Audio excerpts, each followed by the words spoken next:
Hello everybody. Today we're gonna have a PlayStation 5 release Spider-Man 2 Annihilus.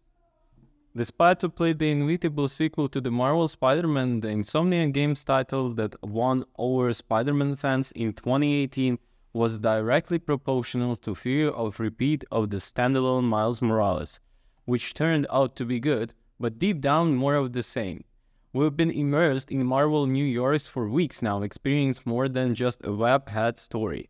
If there is one compliment I can say right now about the sequel, it's that while the first was good one Spider-Man story, Miles Spider-Man story 2 is unlike the entire comic book arc full of surprises, twists, exciting moments and relationship interrupted by a duty and an urgency that overrides the hundreds of activities the city invites.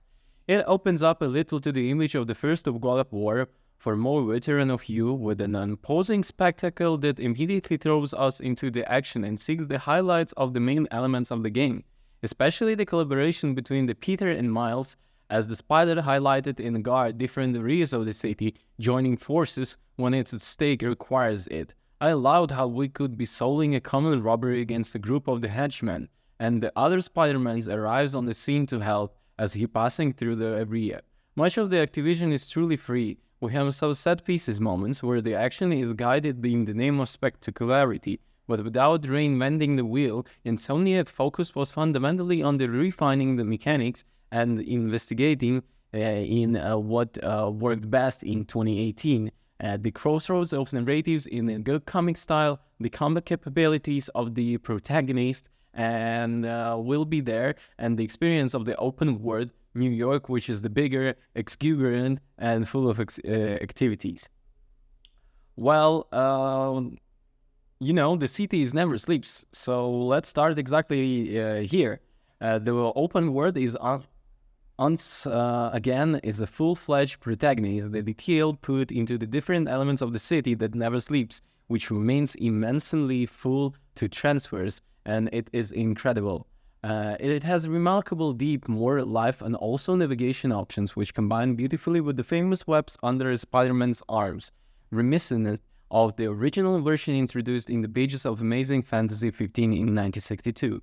To cross New York, we may not just swing from the web to web, we also have a kind of airy tunnels that propel us into divine with the wind. I could count one of the number of the times I used the fast travel option to jump between the districts. Why use loading when I can still be Spider-Man? The simple fact of navigating the city ensuring your safety is the reason to lose long hours of sleep. Therefore, as you know, was the majority of the PlayStation audience playing the first game, the studio invested heavily in secondary objectives, their variety and form, how they encounter it with the progression system and narratives, current and the future.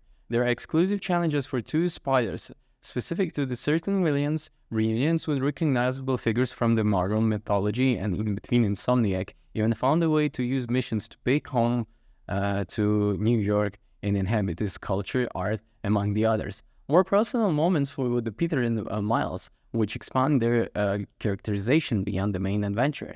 Many comics books heroes have the powers of progress and some type of superhuman ability, but what makes Spider-Man special, and Peter in the particular, it is not his superior strength or reflexes, nor it's even his humor, which the way he is strongly highlighted in the sequel, but rather the fact that he is no person torn between his personality life and responsibility that comes with a great power. I would argue that Spidey's best arcs even happened when his almost unhealthy integrity was truly put to test. The death of the Uncle Ben of Gwen, the body swap with the Octavius, the clone spirit, which any normal human being would put their values at the stake, especially with the privilege of the processing superpowers. Marvel Spider-Man 2 continued the libertarian narrative line inaugurated by Insomniac in 2018. Don't expect to know what's going to happen just because you read the comics, but I promise you will feel the due respect to different moments in the Spider-Man's mythology, even with the truly put Miles, Peter, MJ, and etc. To test and not to be surprised if they get emotional occasionally. After all, many of those memories are like ours. The first game left me scars. Some of the level of the best stories I read in the comics, but analyzing the adventure as a whole, the sequel is much better written, is extremely bold, going as far as stepping over boundaries, things that I didn't like.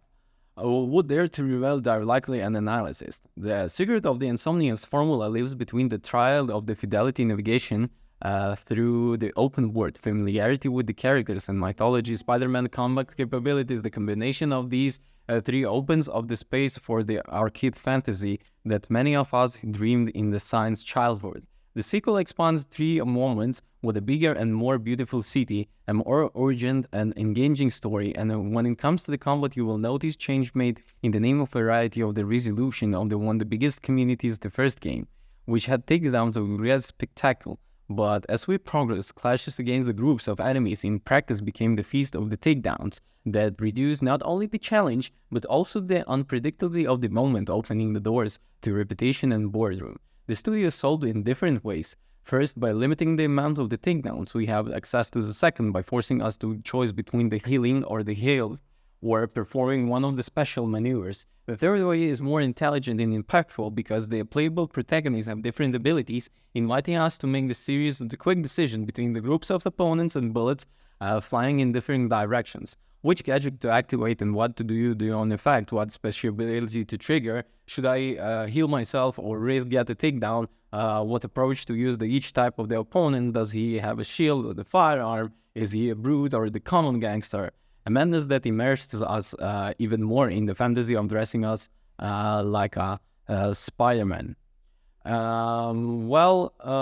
Before taking briefly about the confrontations between the bosses, which are also constant in the Marvel Spider-Man 2, a short story about one of the game sessions that will remain in my memory forever. It was the post-healthy time to go to the bed, but the dramatic cinematic left me open-mouthed and in a mixture of astonishment and disbelief.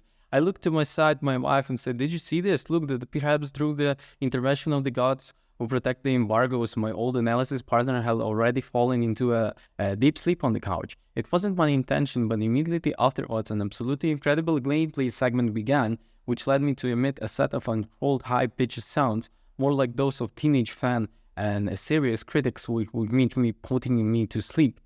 Cinderella, I paid the price, but I never forget the moment. Finally, it won't be a Marvel video game without some renowned villains to face directly as a duo. Mechanically, the bosses do not deviate from the usual structure of the video games. The secret is learning to identify the patterns and respect the response in the disciplined manner. Some forced me to perform several repetitions. A few made me clench when first the catharsis, but just like the first game in the series, they invite us to rotate through the repetitive of the arcade abilities available. More importantly, I think that's the way they are characterized and in their continent and between the narratives we live in. Kraven is the legitimately scary and his motivation go far beyond the simple I want worthy prey. And then there is the symbiote, what I said about before. See revealed so evident in promotional materials, but of course it's necessary to whet the people's appetite. So, in verdict, I could end up classifying Wire Spider-Man 2 as one of the best gameplays on PlayStation 5, but the truth is that would be understatement because Insomniac sequel went directly deep of my top of the best ever. The deep of the city, which was expanded with the additional districts, is immersive. The gameplay is always enjoyable. Whenever the during combat or simple navigation and my to surprise, Marvel and Insomniac surprised themselves to the narrative aspect, with a story about the tragedy, overcoming friendship and love. I can find a room for improvement, and the AI of some opponents are certain facial animations, for example, details that don't take away a hint of shine from what is an absolute masterpiece that as players we should applaud in the hope of receiving more. Now, bring me the healing factor of Mushman. Thank you for watching. Don't forget to comment and subscribe. Peace.